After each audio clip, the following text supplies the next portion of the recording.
Meu nome é Alessandra Morimoto, tenho 37 anos, sou mãe de 4 filhos e vim do Rio de Janeiro. Minha filha desde sempre foi muito meiga, muito educada, era a filha perfeita, sempre solícita. Ela começou a fase da puberdade também muito tranquilamente, sempre foi muito vaidosa, consumista até demais, fazia sobrancelha sempre impecável nas roupas, o quarto sempre cheirosinho, arrumadinho. E quando no começo de 2016 ela começou a trabalhar comigo na esmalteria que nós tínhamos. E ela só elogios, todo mundo só tinha elogios para ela. Até março, abril, ela era a filha que a gente sempre conheceu. E maio foi assim um marco, porque foi quando ela mudou repentinamente, drasticamente. Já era o segundo ano dela nessa escola. Ela tinha entrado no terceiro ano do ensino médio. Essa amizade, essa transição da velha filha para a nova filha se deu muito rápido, né? Em maio ela já estava completamente doutrinada. Em maio ela já era outra pessoa.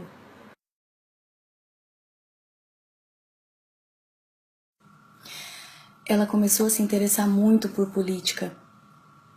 E sempre eu notei também que era sempre voltado à esquerda, especificamente. Muitas teorias marxistas, começou a ler livros como o Manifesto Comunista, por exemplo. Em dado momento, eu notei também que isso não estava só nas leituras. Ela começou a se envolver com amigos novos e esses amigos eram sempre voltados para a esquerda. O meu outro filho, que estudava na mesma sala, começou a me a me dizer coisas como: mãe, a professora X só, ao invés de dar aula, só fica falando de política. Nessa mesma época, foi a primeira vez também que pediu, ainda obediente, se podia ir numa manifestação. Segundo ela, uma professora iria junto, a filha da professora também, e não haveria problema nenhum, porque era uma manifestação pacífica. Eu deixei. Acreditei que, afinal, ela estava com uma professora, né? Os professores querem sempre o melhor para os nossos filhos. Nesse mesmo dia, minha filha voltou para casa sozinha, dizendo que havia se separado da professora e da filha, porque em algum momento da manifestação começou muita violência ali. Enfim, a partir desse dia eu comecei a prestar mais atenção. O discurso dela começou a mudar. E aí, em um outro momento, ela deixou o Facebook logado. E eu vi ali a gravidade da situação. Ela se correspondia via Facebook com essa professora, inbox. A professora enviava diversos links para ela, todos de cunho socialista. E marcava manifestação, incitavam pensamentos que minha filha nunca tinha aprendido dentro de casa. Depois que nós constatamos que havia uma amizade entre a professora e que eu vi todos aqueles links que a professora mandava, nós procuramos uma psicóloga. Ela era especialista em adolescente, já havia trabalhado no conselho tutelar nesse assunto. Minha filha fez 4 meses mais ou menos de tratamento com ela, e nas conversas que nós tínhamos, ela me confirmou que minha filha realmente estava sofrendo doutrinação, que minha filha realmente tinha sofrido uma lavagem cerebral, que estava muito confusa. Só que minha filha não levou adiante. Ela interrompeu o tratamento, a nossa revelia, tanto minha quanto da profissional.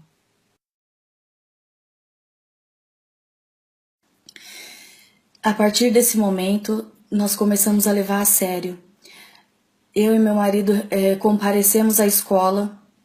A escola, contra todas as evidências, se colocou a nosso favor e contra a professora, dizendo que a professora já havia sido admoestada, já havia sido instruída a não militar dentro de sala de aula e a professora desobedecia. Inclusive, disse que outros pais haviam procurado a coordenação, mas nenhum deles havia levado adiante. Foi nesse momento que a gente viu que a escola queria realmente se eximir de qualquer responsabilidade, colocando a culpa exclusivamente na professora. Inclusive, a coordenadora nos instruiu a procurar o conselho tutelar. O conselho tutelar notificou escola e professora. A escola, então, tomou a atitude de pedir que eu e meu marido, assinássemos um termo isentando a escola de toda responsabilidade. E que essa cabia somente à professora. E foi assim que a gente assinou. Acho que na hora o argumento usado foi tão convincente que nós assinamos esse termo, isentando a escola de responsabilidade, mas a professora não. O conselho tutelar garantiu que ela seria notificada. A partir desse momento, como a minha filha ficou cada vez mais agressiva e com um discurso revolucionário, cada vez mais militante, a gente começou a marcar em cima. E ela começou a fugir de casa. Acho que aquela manifestação foi a porta de entrada, porque ela começou a literalmente fugir de casa para ir em manifestações cada vez mais agressivas, até que ela se deparou com o movimento Black Bloc. Quando ela se deparou com o movimento Black Bloc, que começou o problema realmente, porque todo aquele discurso ela começou a praticar dentro de sala, na escola, com a família, cada vez mais agressiva, e ela fez uma mistura de ideologias e ficou sem tomar banho e não queria mais comer carne porque comer carne estimulava a produção do gado e isso era muito capitalista, enfim, acho que não cabe entrar nesse mérito, no mérito da ideologia, mas ela foi ficando cada vez mais confusa. A professora, nessa altura, ela fez uma coisa muito covarde, porque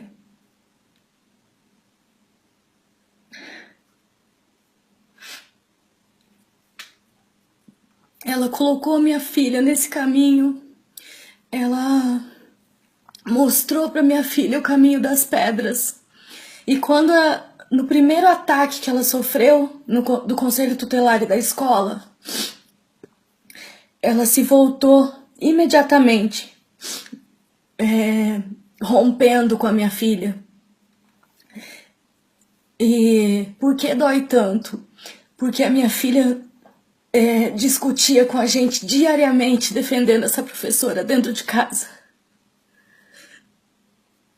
Ela ficava contra a gente para defender essa professora. chamava a professora de amiga, dizia que só essa professora entendia o que ela sentia, entendia o porquê ela militava. E a primeira coisa que a professora fez em prol do emprego, em prol de si mesma, foi romper com a minha filha. Eu acho que se a ideologia dela é tão importante, é tão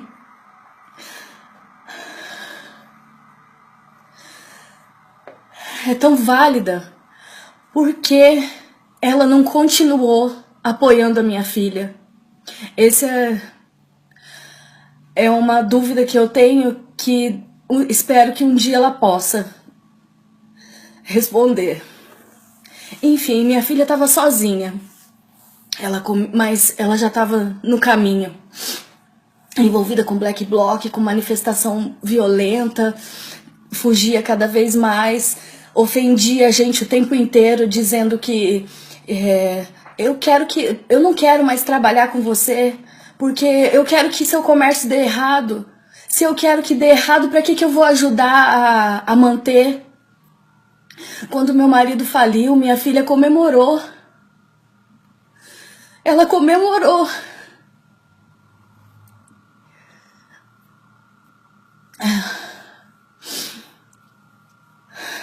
E é isso. Foram muitos episódios de discussão, embates físicos, proibições, fugas, ofensas, discursos ideológicos agressivos, revolucionários, mas que, se você tentasse aprofundar, ela não conseguia levar adiante com coerência, e isso fazia com que a gente tivesse a confirmação de que ela realmente estava muito confusa nas coisas que ela falava. No dia da abertura dos Jogos Olímpicos, eu estava trabalhando, meu marido também. Uma amiga viu minha filha pela TV entre Black Blocs apreendidos no embate que teve em frente ao estádio Engenhão. Meu marido foi até lá e ele saiu de lá desolado, porque a minha filha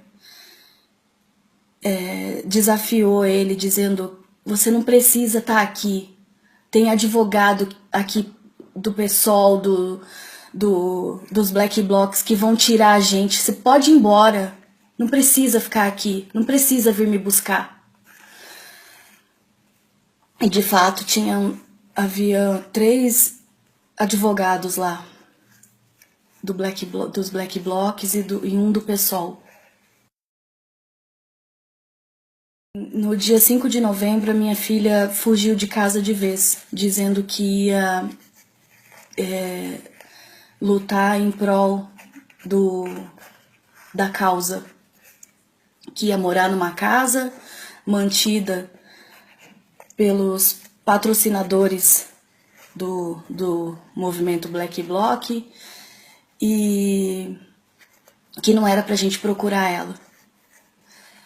Eu e meu marido começamos a nos desesperar, né?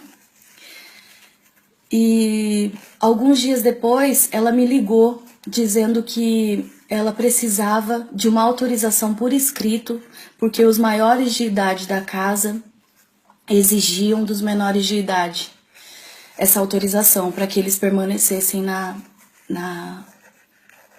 casa. Nesse momento foi que ela se perdeu. Acho que não permitiram com que ela ficasse no lugar em que ela estava, e ela começou a andar de ocupação em ocupação. Isso nós soubemos posteriormente, porque ela simplesmente desapareceu. Nesse ínterim, nós fomos ao DECAV, ao DPCA, voltamos algumas vezes ao Conselho Tutelar. Todos eles nos instruíam a não fazer nada. Nós pedíamos investigação no DECAV, eles diziam que não podiam fazer investigação porque ela tinha saído da nossa revelia. Nós pedíamos pelo menos um mandado de busca e apreensão, porque pelo menos um policial para ajudar a gente nas investigações, etc. Mas a gente não teve ajuda de espécie alguma. A única coisa que nós tivemos foi um cartaz de desaparecida que o DPCA nos forneceu. Nós tiramos centenas de cópias e colocamos pelo Rio de Janeiro, nos bairros do Rio de Janeiro, onde nós sabíamos que havia movimento de adolescentes vestidos de preto. O intuito desse cartaz não era encontrar a minha filha. O intuito dele era fazer o reverso. Fazer com que as pessoas que estivessem com ela se sentissem inibidas, se sentissem coibidas em permanecer com ela ou na companhia dela. Como nós íamos em diversas manifestações, a gente viu que isso estava fazendo efeito, porque ela simplesmente desapareceu. Ela desapareceu a gente não achava, mas ela também não se colocava em risco. 1 mês e 3 dias depois que a minha filha fugiu de casa, ela voltou. Magra, esquálida, doente, vestida como uma mendiga, toda suja, fedida, mas com os ideais socialistas firmes na cabeça. Ela ia mudar o mundo, vestida de mendiga.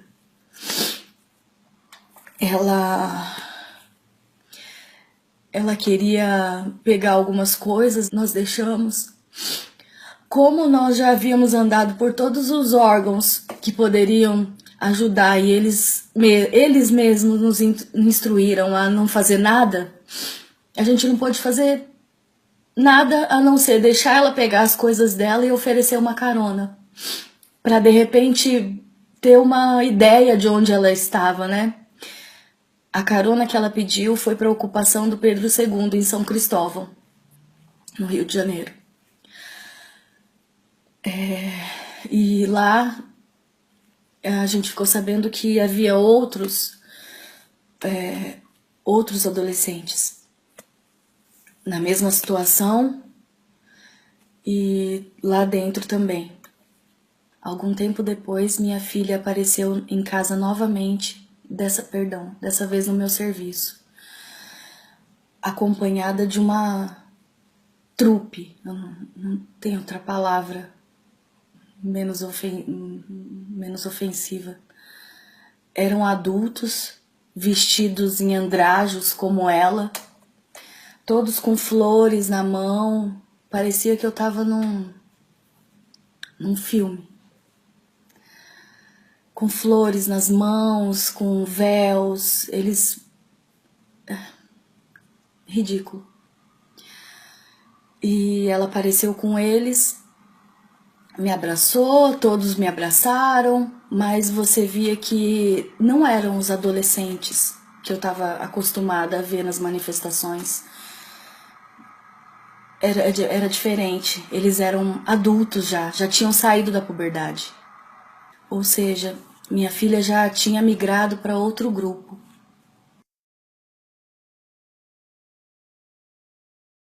Umas 2 ou 3 vezes me ligou e para dizer assim, eu tô viva, né? E em uma dessas vezes, com aquele apelo que eu tinha, volta para casa, pelo amor de Deus, a gente tá super preocupado, você pode continuar com os teus ideais, só não precisa ser tão drástico. Eu falei, tua família, você não pensa na gente, na nossa preocupação? A resposta dela foi a que mais marcou, essa foi a que mais marcou, por isso que eu acho importante dizê-la. Muito seca, ela me disse, o meu grupo desconstrói esse conceito de família. Para mim, eu tenho consideração por você porque você me criou desde que eu nasci. Mas para mim, vocês e as pessoas aqui de fora são a mesma coisa. Foi isso que eu ouvi da minha filha, da boca da minha filha, da maneira mais seca e fria que ela conseguiu dizer. Ela realmente estava se esforçando em desconstruir e ir contra tudo que ela sempre aprendeu, contra tudo que ela sempre viveu dentro de casa. Posteriormente, nós ficamos sabendo que esses adultos fantasia eram alunos da Unirio. Eles estavam na ocupação da Unirio. Minha filha ficou andando de ocupação em ocupação, assistindo palestra, participando de coisas que eu não posso nem citar, experimentando drogas que eu nunca tive contato. Isso dito por ela mesma depois que ela voltou para casa.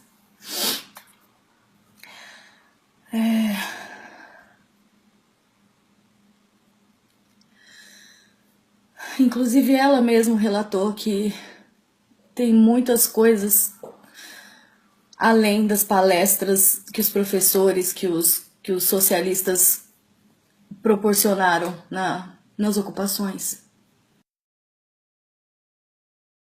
Quando as ocupações acabaram,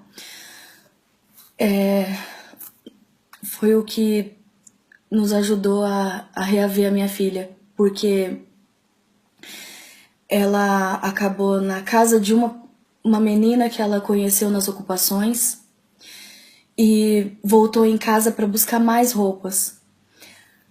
Eu aproveitei para conversar com ela e ela se convenceu de que não tinha sentido ela ter abandonado a escola para ficar morando na casa de alguém que ela mal conhecia, de favor, causando transtorno, e ela se convenceu.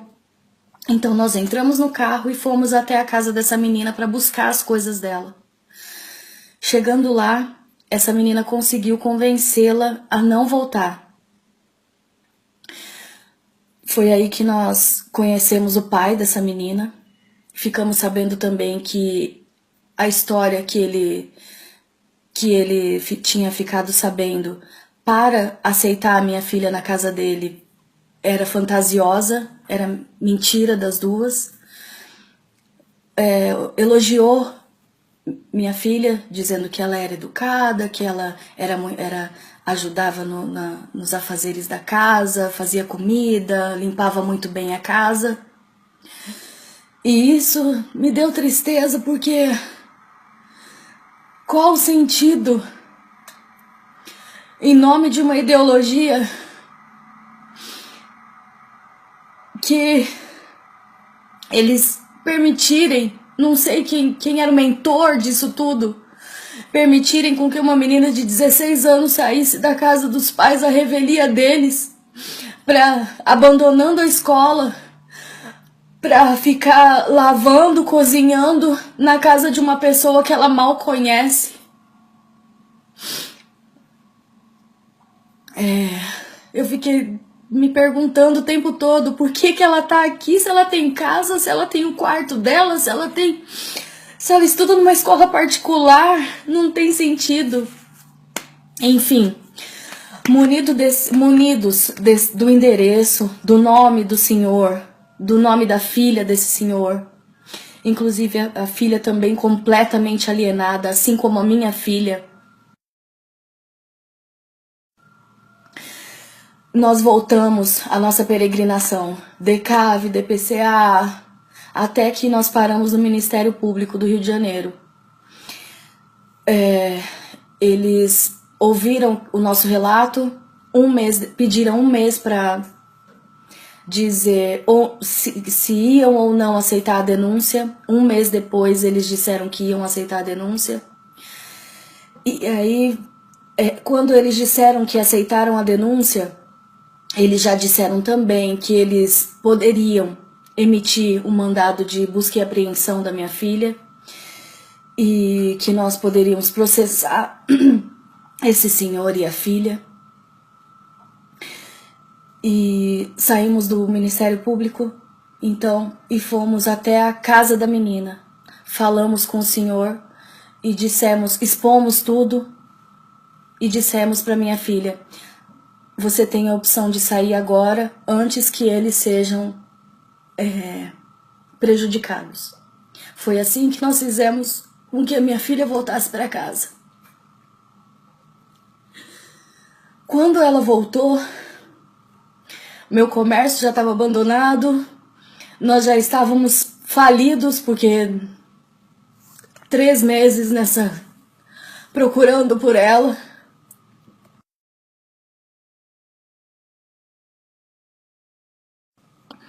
Quando ela voltou, em uma semana a gente desfez a casa toda e fugimos, literalmente, do Rio de Janeiro para tirar a minha filha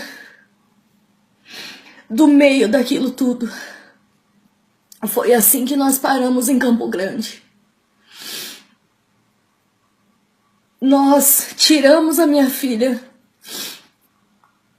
Acabou o embate físico, tiramos a minha filha daquela loucura toda, daquele estímulo todo que ela estava tendo. Mas nós perdemos a nossa filha. Ela nunca mais voltou a ser a mesma. O que fizeram com a cabeça da minha filha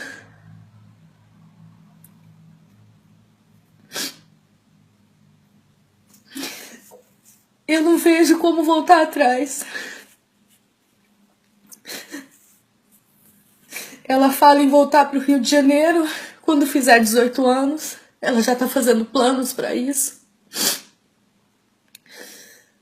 Os ideais de esquerda, os ideais socialistas, o discurso de que Cuba não é tão ruim assim, continuam.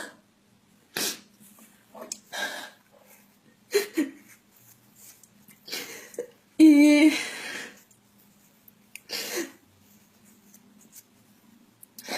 eu não tenho... Se eu não me apegar em Deus, não tem outra frase pra dizer a não ser essa, que eu perdi a minha filha.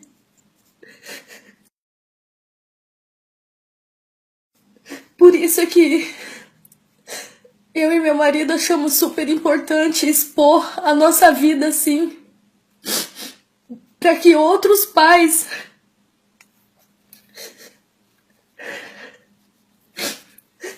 tomem consciência da gravidade do que a gente está passando dentro das escolas.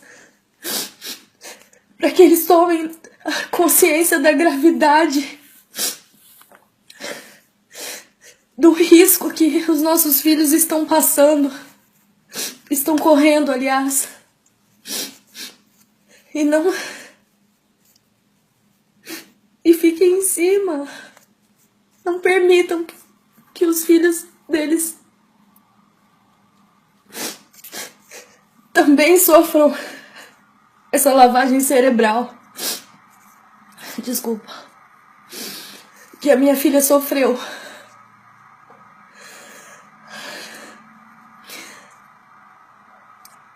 Eu não sei qual o padrão que eles usam. Eu sei que é muito efetivo. Eu não sei qual o argumento que eles usam, mas, aliás, eu sei. Eles pegam justamente o adolescente na fase em que ele tá mais suscetível. Minha filha foi pega na fase em que ela estava mais suscetível, em que ela estava buscando um ideal de vida.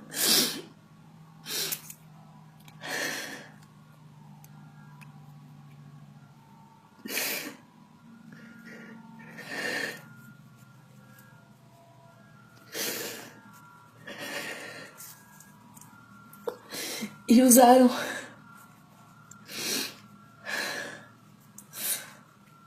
a mente limpa e bem intencionada da minha filha para enfiar um ideal que ela acha que é o correto, que ela acha que vai mudar o mundo, que ela acha que é o ideal para toda a sociedade.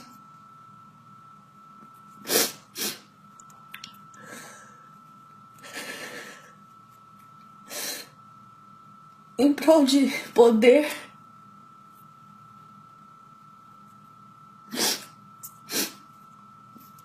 É isso. O apelo é que os pais se conscientizem. Só isso.